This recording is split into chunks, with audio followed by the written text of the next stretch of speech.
আজ আপনাদের সাথে শেয়ার করছি সম্পূর্ণ নিরামিষ একটা সবজি, যেটা ভাত দিয়েও খাওয়া যায়, আবার রুটি দিয়েও কিন্তু খাওয়া যায়, বা ডাল ভাত দিয়ে মেখেও কিন্তু এই সবজিটা দিয়ে খাওয়া যায়। চলুন তাহলে দেখে নিই কি সবজি বানাচ্ছি, কি ব্যবহার করলাম, কি মশলা ব্যবহার করলাম। এখানে 500 গ্রাম পটল আর একটা আলু নিয়েছি। আপনারা চাইলে আলু আরেকটা এর মধ্যে দিতে পারেন। পটলগুলোকে এরকম লম্বা লম্বা করে কেটে নিলাম, মানে একটা পটলকে 4 টুকরো করলাম। আর আলুটাকেও ঠিক একই ভাবে মাঝখান থেকে অর্ধেক করে এরকম পাতলা পাতলা করে লম্বা করে কেটে নিয়েছি। কড়াইতে সরষের তেল দিচ্ছি। তেলটা গরম হওয়ার পরে 1/2 চামচ কালো জিরে দিলাম, একটা কাঁচা লঙ্কা মাথাটা চিড়ে দিয়ে দিলাম, 1/4 চামচ হিং দিলাম। ফোড়নটাকে ভালো মতো ক্র্যাক করিয়ে নিচ্ছি, গ্যাসের ফ্লেমটাকে কম করে দিয়ে। কালো জিরে, হিং এবং কাঁচা লঙ্কা এই তিনটের কম্বিনেশন কিন্তু দারুণ সুন্দর। ফোড়নটাকে একটু ক্র্যাক করিয়ে নেওয়ার পরে আলুটা প্রথমে দিয়ে দিচ্ছি।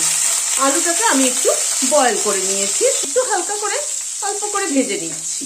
আলুটাকে একটু মিনিট খানেক নাড়াচাড়া করে নিলাম, তারপর পটলটা দিয়ে দিচ্ছি। 1/2 চামচের একটু বেশি নুন দিয়ে দিলাম, পরিমাণ মতো হলুদ দিয়ে দিলাম। নুন হলুদ দিয়ে আলু পটলটাকে ভেজে নেব। একটু নাড়াচাড়া করে নিলাম পটলটাকে নুন হলুদ দেওয়ার পরে। এবার একটু ঢেকে দিচ্ছি, গ্যাসের ফ্লেমটাকে মিডিয়ামে রাখছি। পটলগুলো ধীরে ধীরে কুক হোক। মিনিট 3-4 মতো ঢাকা ছিল, ঢাকাটা খুলছি। আর একটু ভাজা হবে। এবার ঢাকাটা খুলেই একটুখানি আলু পটলটাকে ভেজে নেব। আরো মিনিট 2 মতো একটু নাড়াচাড়া করে নিলাম।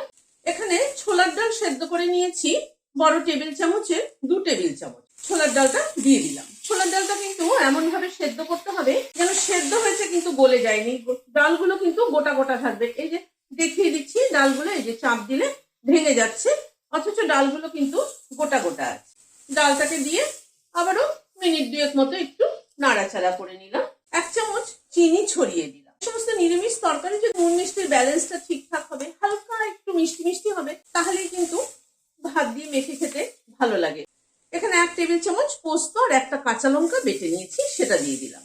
বাটিটাতে একটু জল নিচ্ছি, বাটিটা ধুয়ে জল একটু দিয়ে দিলাম। পোস্ত বাটাটাকে দিয়ে এবার একটু নাড়াচাড়া করে নিচ্ছি। এই মিনিট খানেক একটুখানি নাড়াচাড়া করে নিলাম। এবার নামানোর আগে একটু কাঁচা সরষের তেল ছড়িয়ে দিচ্ছি, আর একটা কাঁচা লঙ্কা মাথাটা চিড়ে দিয়ে দিলাম। একবার একটু মিশিয়ে দিলাম, দিয়ে গ্যাসের ফ্লেমটাকে বন্ধ করে দিচ্ছি। ঢেকে দিচ্ছি স্ট্যান্ডিং টাইম 5 মিনিট। ডালগুলো দেওয়াতে হয়েছে কি, ডালগুলো যখন মুখে পড়ছে তাতে কিন্তু খেতে ভীষণ ভালো লাগছে। আর লাস্টে কাঁচা সরষের তেল দেওয়াতে তার একটা স্মেল আছে, খুব সুন্দর লাগছে।